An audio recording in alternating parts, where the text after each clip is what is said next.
Good afternoon everyone, কেমন আছেন সবাই? আপনাদের সবাইকে আবারও ওলো ইনভয়েসে স্বাগত। আজকে আমরা আমাদের ওলো ইনভয়েসের টুলসের আরেকটা বিষয় নিয়ে একটু আলোচনা করব আপনাদের সাথে। অ্যাজ ইউজুয়াল আমাদের সামনে আমাদের ওলো ইনভয়েসের সেই ইন্টারফেস আমাদের সামনে। সো আমরা আজকে দেখব যে ওলো ইনভয়েসের সেটিংসে গিয়ে আমরা আসলে কি কি জিনিস দেখতে পাই এবং সেই জিনিসগুলো আসলে কিভাবে আমাদেরকে ব্যবহার করতে হবে। আমরা আবার লেফট সাইডে যাই, সেখানে যদি আমরা দেখি মাস্টার ডাটাতে যদি আমরা ক্লিক করি, তাহলে আমরা এখানে দেখতে পাবো সেটিং নামে একটা বাটন আছে। ওপেন করলাম। সেটিংস হচ্ছে আপনি যে ওলো ইনভয়েসার ইউজ করছেন, যে ইউজার, তার অ্যাকাউন্ট ইনফরমেশনটা এখানে থাকে। এখানে একটা অ্যাকাউন্ট ইনফরমেশনের নেম থাকে, অর্গানাইজেশন নেম থাকে, মোবাইল নাম্বার থাকে, ইমেল অ্যাকাউন্ট যেটা আপনি দিবেন প্রাইমারি অ্যাকাউন্ট হিসেবে আপনার অ্যাকাউন্ট করার সময়, সেই অ্যাকাউন্টটা, সেই ইমেল অ্যাড্রেসটা এখানে থাকবে। কিন্তু এখানে একটা জিনিস বলে দেওয়া আছে, this field is disable, can't change. মানে আপনি যখন যে ইমেল অ্যাড্রেস দিয়ে প্রথম ওলো ইনভয়েসের অ্যাকাউন্ট করবেন, সেটা চেঞ্জ করা যাবে না, ফিক্সড হয়ে থাকবে। তারপরে নিচে অ্যাড্রেস আছে, সবগুলো অ্যাড্রেস দিবেন। তো মজার বিষয় হচ্ছে এখানে আপনি আপনার কোম্পানির লোগো আপলোড করতে পারবেন। লোগো আপলোড করার জন্য ম্যাক্সিমাম 300 বাই 200 পিক্সেলের একটা লোগো, সেটা জেপিজি, পিএনজি, এসবিজি, গিফ, যে কোনো ফরম্যাটে হইতে পারে। আরেকটা হচ্ছে আপনার একটা ডিজিটাল সিগনেচার। এই ডিজিটাল সিগনেচারও এখানে আপলোড করার জায়গা আছে, আপনি আপলোড করে দিবেন এবং সেই ডিজিটাল সিগনেচারও 300 বাই 100 পিক্সেলের মধ্যে হবে। দিস ইজ অ্যাকাউন্টের ইনফরমেশনগুলো আপনারা এখানে দেখতে পেলেন। এর পরের বাটন যদি আমরা ক্লিক করি, কোড। কোড এখানে দেওয়া আছে কারেন্সিস। আপনারা বিভিন্ন ধরনের কোড পাবেন এখানে, কারেন্সি সহ। এখানে কারেন্সি আছে, ইউএম আছে, টাইপ অফ স্টক আছে, আইটেম ক্যাটাগরি আছে, কাস্টমার গ্রুপ আছে, শিপিং টাইপ আছে। সো আমরা যদি এখানে কারেন্সি ক্লিক করি, কারেন্সিতে আমাদের বিডিটি দেওয়া আছে, আমরা বিডিটিতে করব। U UOM, unit of measurement, KG এবং পিচেস, ওজনের জন্য কেজি, এবং আপনার হচ্ছে যেই গুডসগুলো আমরা পিস হিসাবে বা ডজন হিসাবে করি, সেটা পিসেস হিসাবে থাকে। টাইপ অফ স্টক, আপনার স্টকে এখানে আসে, আপনি টাইপ অফ স্টক ক্লিয়ার করতে পারেন, সেটা আপনি নিজে এখানে এডিট বাটনে ক্লিক করে সেখানে টাইপ অফ স্টক, আপনার আপডেট স্টকটাকে এখানে আপনি আপডেট করতে পারেন। আপনার আইটেম ক্যাটাগরি এখান থেকে আপনি সিলেক্ট করতে পারেন, আইটেম ক্যাটাগরি গুডস হতে পারে, সার্ভিস হতে পারে, আদার্স যদি আপনি কোনো ক্যাটাগরি ক্রিয়েট করতে চান, ইউ ক্যান ক্রিয়েট। এখানে অ্যাড আইটেম ক্যাটাগরির একটা বাটন পর্যন্ত আছে, আমরা ক্লিক করি, এখানে আপনি নিজের মতো করে আইটেমের ক্যাটাগরিও ক্রিয়েট করতে পারবেন। তারপরে আমরা এখানে আসি হচ্ছে কাস্টমার গ্রুপ। কাস্টমার গ্রুপ আমরা এখানে দিয়ে রাখছি যে holiday campaign, news letter subscriber, regular, এবং ইভেন আপনার কাস্টমার গ্রুপ কীরকম, কোন কোন সেক্টরে আপনি কাস্টমার গ্রুপ রাখতে চান, সেই কাস্টমার গ্রুপগুলো আপনি নিজের মতো করে এখানে আপনি করে নিতে পারবেন, গ্রুপ ক্রিয়েট করে। তারপরে আমরা শিপিং টাইপ, আমরা এখানে শিপিং টাইপ ক্রিয়েট করতে পারি। আপনি ফ্রি শিপিং হতে পারে, এক্সাক্ট ফ্রি হতে পারে, টাইপটা কী হবে আপনি লিখতে পারেন, শিপিং ফি কত হইতে পারে আপনি লিখতে পারেন, ইনসাইড ঢাকা শিপিং করতে করতে হইতে পারে, আউটসাইড ঢাকা শিপিংয়ের কী হতে পারে, ইন টোটাল জিনিস you can set it here in own, আপনার নিজের মতো করে আপনি সেট করতে পারেন।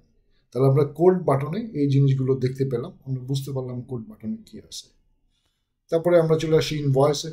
ইনভয়েস বাটনে আমরা ক্লিক করলাম, এখানে আপনি ট্যাক্স আগে থেকে সেট করে দিতে পারেন। আপনার এখানে ইনভয়েসের শর্ট কোড আপনি এখানে বসাতে পারেন, যেই নাম্বারগুলো আছে। কোটেশন যদি সেন্ড করেন, কোটেশনের শর্ট কোড আপনি এখানে বসাতে পারেন। সিলেক্ট কারেন্সি, যেটা আমরা বিডিটিতে বলে রাখছি, সেটা সিলেক্ট কারেন্সি আমরা দিতে পারি। সিলেক্ট ইউনিট, আমরা কি কেজিতে না পিসে করব, সেটা আমরা এখান থেকে সেট করে রাখতে পারি। ইনভয়েসের যে জিনিসগুলো আছে, শো ইউর লোগো, আপনার ইনভয়েসে আপনার কোটেশনে এবং লোগো দিয়া, কোটেশন এবং ইনভয়েসের ভিতরে আপনার কোম্পানির লোগো দেখা যাবে কিনা, সেটা আপনি এনাবল করে দিতে পারেন, ডিসেবল করে দিতে পারেন, আপ টু ইউ। ইভেন অনেকে মানি রিসিপ্ট, আপনার মানি রিসিপ্ট যখন আপনি প্রিন্ট করবেন, সেই প্রিন্টের সময় আপনার মানি রিসিপ্টের হেডার কি এখান থেকেই বসবে, নাকি আপনি এটা এনাবল করে রাখবেন। অথবা অনেকে মানি রিসিপ্ট প্রিন্ট করে তাদের নিজস্ব প্যাডে, সেখানে তাদের নিজেরই আগে হেডলাইন থাকে, হেডার থাকে। সো সেখান থেকে আপনি ডিসেবল করে নিয়ে পরে আপনি সেটা প্রিন্ট দিতে পারেন। The all option is there, আপনি এখান এই জিনিসগুলো আপনি ইউজ করতে পারেন। দেন আপনি যে ডাউনলোড করবেন আপনার ইনভয়েসগুলো, সেটার থিম দেওয়া আছে এখানে, আপনি এই থিমে করবেন না এই থিমে করবেন না এই থিমে করবেন। ইন ফিউচার আমাদের আরও অনেক থিম যোগ হবে, আপাতত এই কয়টা থিম আছে, সেখান থেকে আপনি করতে পারেন। দেন আপনি আসেন বিলিংয়ে। আমরা বিলিং ট্যাবে যদি ক্লিক করি, আমরা সিলেক্ট আপনি এখান থেকে আমাদের যে SMS এর মাধ্যমে পারেন সেই SMS এর এখান থেকে গেট SMS ব্যালেন্স আপনি নিতে পারেন। এখানে সাবস্ক্রিপশন বেস, মানে আমাদের এখানে ফ্রি অপশনের পরে সাবস্ক্রিপশনের অপশনও আছে, আপনি দেখতে পাবেন আমাদের, সেখান থেকে আপনি কি নিতে পারেন।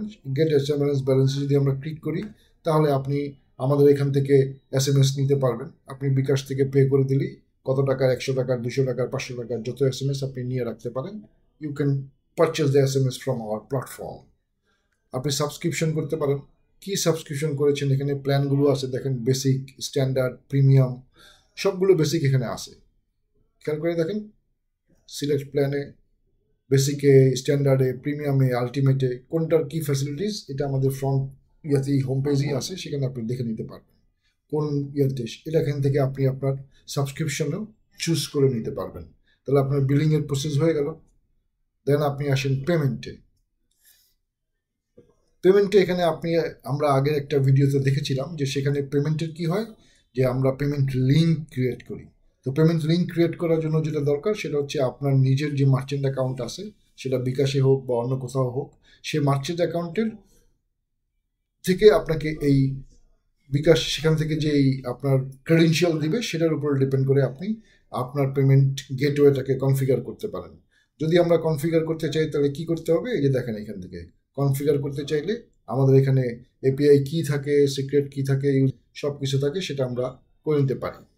আলটিমেটলি আমরা বুঝতে পারলাম যে আমাদের পেমেন্ট লিঙ্ক ক্রিয়েট করার জন্য আমাদের আমি যে বিজনেসম্যান, আমি যে ইনভয়েস ইউজ করি, আমার নিজের মার্চেন্ট অ্যাকাউন্ট থাকবে বিকাশ থেকে, সেই মার্চেন্ট অ্যাকাউন্ট বিকাশই আমাকে দিবে, সেই বিকাশ থেকেই আমি এপিআই ক্রেডেনশিয়ালগুলো এখানে বসিয়ে দিলে কনফিগার করে নিতে পারবো এবং তখন আমি পেমেন্ট লিঙ্ক জেনারেট করতে পারবো। দেন আমরা আসি পরবর্তী বাটনে, এটা হচ্ছে ইমেল কনফিগার করা। এখানে ইমেল কনফিগার করার জন্য আমরা পুরো বিষয়টাই এখানে দিয়ে রাখছি।